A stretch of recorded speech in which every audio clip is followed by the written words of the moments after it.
Welcome to another Let's All Laugh at Feminist Comments. I couldn't think of a pithy subtitle, so I just went with the sixth one. Anyway, let's just get right to it. The first comment comes from my wage gap video. The fact that you refer to women as like those talking dogs exemplifies everything that is wrong with this video and you. Yeah, just disregard everything else that I said in the video and only focus on one little thing that I said and even getting that wrong. First of all, I said talking dolls. I don't know how you can make that mistake. I mean, I understand how you might have thought I said dogs at first, because dolls and dogs sound a bit similar, but there are no such things as talking dogs, unless maybe you count this. But talking dolls definitely do exist, and the moment I talked about pulling the string, you should have realized that you misheard me and I said dolls and not dogs. Second of all, I didn't say women are like talking dolls, I said feminists are. There is a huge difference. Not all women are feminists, and there are some men who are feminists. So when I say feminist, I don't mean woman, I mean feminist. And finally, I said that they sound like those talking dolls because I hear the wage gap comment made all the time.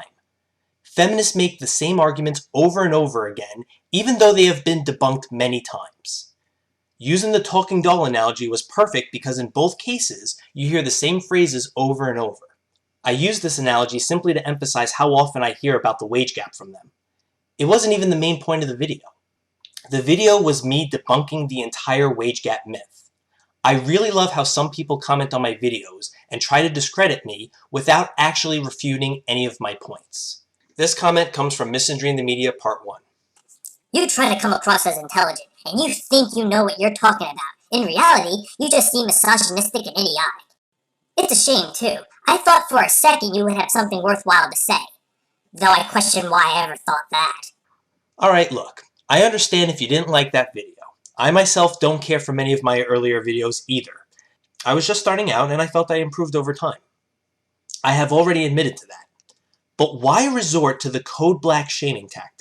Where exactly in that video do I say or imply that I hate women? How does me calling attention to the negative portrayals of men in the media equate to me hating women? I'll answer that for you.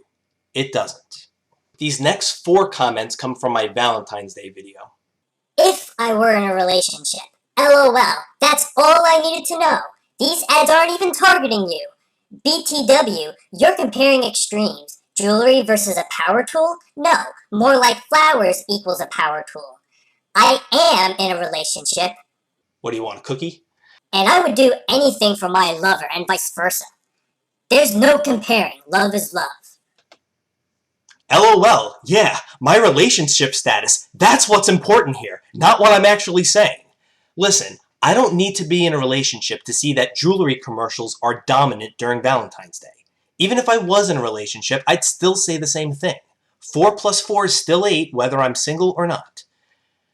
And yes, I guess you could say I am comparing extremes here, but that's because there is an extreme difference in what men are expected to get women and what women are expected to get men.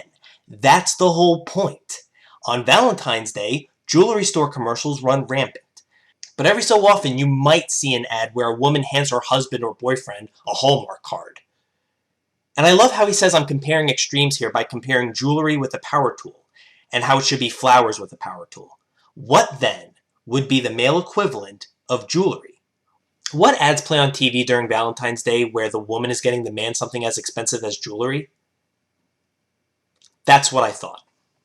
Why does anyone assume it's down to one to give and one to receive gifts? This does not make sense to me. Both my husband and I share gifts with each other. I certainly don't expect to be showered with expensive jewelry. That's a nonsense. I get these kinds of comments a lot. This is not how it's like with me. That's not how my relationship works, and so on. Well, whoop-de-doo for you and your husband. But my video was about double standards in the media, not about you. I never said you, stranger from the internet, expect to get showered with jewelry. So stop acting like I said something about you personally. I was pointing out that Valentine's Day is clearly a female-centered Hallmark holiday. That's it. Maybe you don't expect jewelry, but it's clearly the main thing men are supposed to be getting women when those ads come on TV every 10 seconds. That is just it. There are guys who will refuse to admit that the double standards go both ways. Every woman is out to get every man according to them. What a tedious bunch they are. I refuse to admit double standards go both ways? Quite the contrary. My channel has been about double standards against men, hasn't it? So yes, I am completely aware that double standards go both ways. If you want to watch how the world is supposedly out to get women, go watch the mainstream media. On this channel, I show the other side of the story for once. And no, just because I focus only on men's issues doesn't mean I'm denying women's issues. Let me use this analogy. Suppose you are a parent of 2 children, Jill and Bill. Jill is hogging all the toys and Bill has absolutely none. And you intervene and say, what about Bill? He has no toys to play with over here. Would you say that parent was only focusing on one kid and refusing to acknowledge his daughter Jill? No. In case you're not good with analogies, the toys are like the attention given to gender issues. Jill has all the attention, whereas Bill does not. I guess you can say I'm giving some toys to my son Bill. However, I do agree that many Valentine's ads are sexist. The ad about using sex as a gift is actually a bit objectifying to women, and a man should only ever receive a power tool as a gift if he specifically asks for it, like women in vacuums. How is it objectifying to women if the woman wants to give sex as a gift? Even if a woman decides to be sexual, it's still objectification according to these people. Objectification is really just demonizing male sexuality. If a man desires a woman in a sexual way, it's not called being human, it's called objectification. Of course, if a woman desires a man sexually, that's perfectly fine. Personally, I say neither situation is objectification, but if you are going to use that term in that context, at least apply it consistently. But these feminists throw out the term objectification way too much. Anything related to intimacy is sexually objectifying women, according to them. Here's another comment from my wage gap video. You make some good points, but let me say this. I'm an electrician. I stick my hand into a 120-volt panel box almost every day. I climb onto 2-story roofs to put up service masts. I went through 6 years of training to get the position I have today. I am also a female. I do the same extremely dangerous work as my male counterparts. Don't get on your high horse and bash women as a whole. Not all females expect to be taken care of or to be treated easier because they have a vagina. Whoa! I simply debunked the wage gap. Where did I bash women? When did I say that all females expected to be taken care of? I'll answer that for you. Never.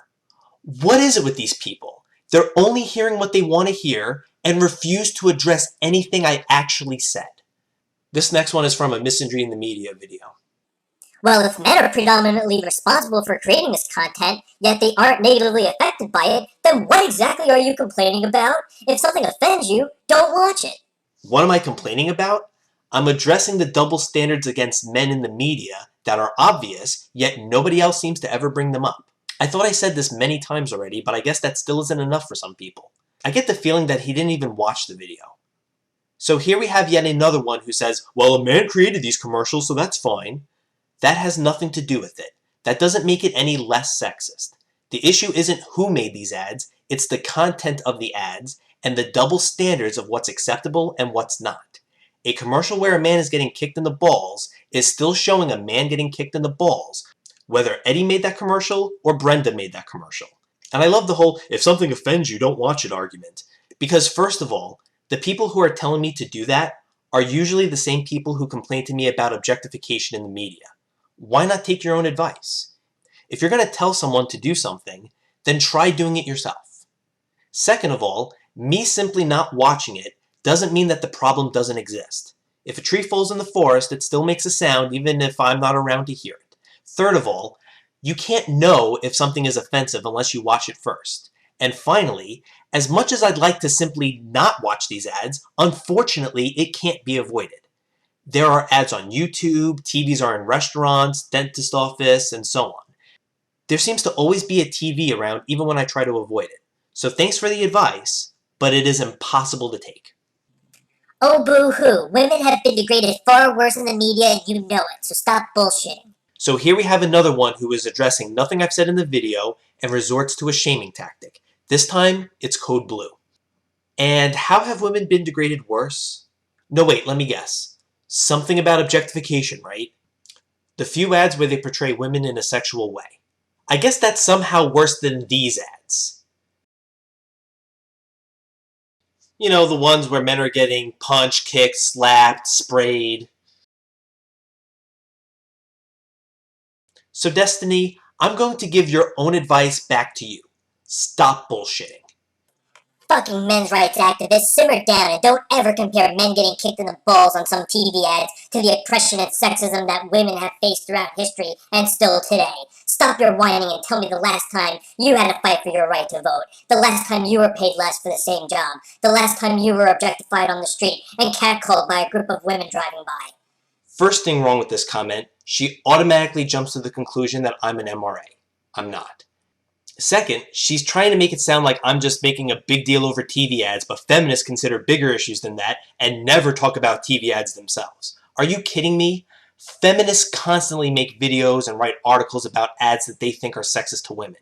Then I come along in response to them and show the other side of the story. So let's sum up. First, we have feminists writing articles and making videos about ads that they find sexist. Then after that, I come along and say, well, look at all these ads that are sexist against men that you conveniently left out. And then you come along and say, why are you complaining about TV ads? Feminists don't do that. Feminists have bigger fish to fry. No, I'm responding to feminists in the first place. Don't act like feminists don't complain about TV ads.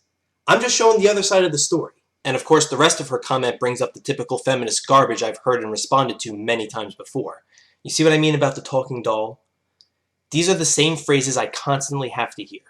She talks about the right to vote, but you have that right to vote. You're talking about a right that you already have. And speaking of the right to vote, men do not have that right unless they sign up for selective service. Women, on the other hand, do not have that requirement. So if you're going to bring up the issue of voting, that's actually sexist against men. And of course she brings up the wage gap, standard, and I already addressed that in my wage gap video. And of course she brings up objectification, again, standard, and I made a video about that too, my objectification video.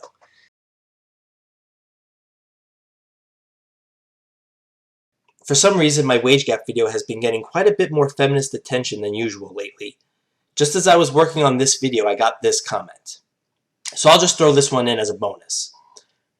You can read this one, I don't feel like doing the voice this time. But of course she calls me a misogynist and an idiot simply for debunking feminist lies. Because of course, if one doesn't worship the ideology of feminism, they must be a misogynist and hate all women. I love the part where she said that she was annoyed with everything I said and had to stop watching. I know it's frustrating to hear the truth when you want to believe the lies so badly. Then she says women still get paid less even when controlling for all the variables, but backs it up with nothing. When she responded to my reply, she had this to say. Now we have the code white shaming tactic. I think we may have hit almost all the colors in this video. Then she hides behind the definition of feminism. Feminism just means equality for both sexes. Again, standard. Another one of those talking doll phrases. And I made a video addressing the definition called Feminism a Misnomer. Then she says that she never said that I hate women, despite the fact that she used the word misogynist to describe me. And of course, still refuses to refute anything I've said. This is the feminist strategy when they hate what you have to say, but can't refute it.